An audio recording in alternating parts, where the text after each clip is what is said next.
As you can imagine,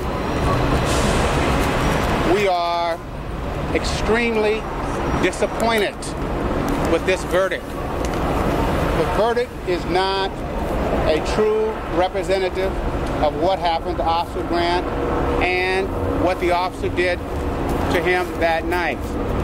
This is not an involuntary manslaughter case. This was a true compromise verdict that does not truly and accurately reflect the facts. And we are extraordinarily disappointed at that. We do believe that this was a murder case, a second-degree murder.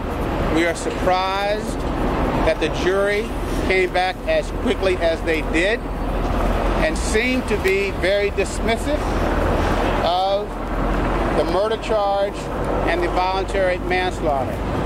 Now, of course, we feel that the involuntary manslaughter conviction is better than no conviction at all.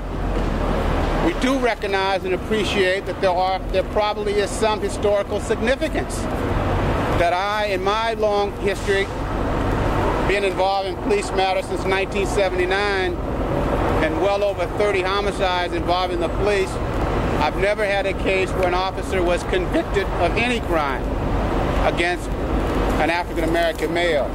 So in that sense, it's a small victory, but it does not in and of itself fairly and accurately represent that the system works.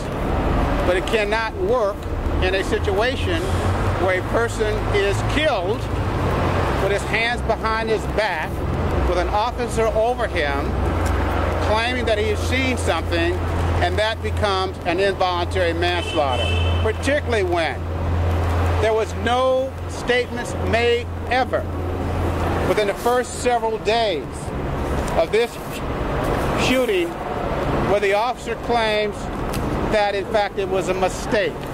In fact, all of his conduct at the outset clearly indicated that he thought he was intending to do what he did. And so for the life of me, I cannot understand and accept that this is an involuntary manslaughter, which essentially means it was a negligent act. So in that sense, the family is extraordinarily unhappy about what has happened here. It is not a true reflection of how the criminal justice system ought to work. We recognize, as African Americans, that the system is rarely fair when police officers are involved in shooting African American males. This is another example of it, albeit not on the same level as when no charges are filed and no conviction is had. So in that sense, it's a very small step forward, but in many ways it's a step backwards as well, because no true justice has been given.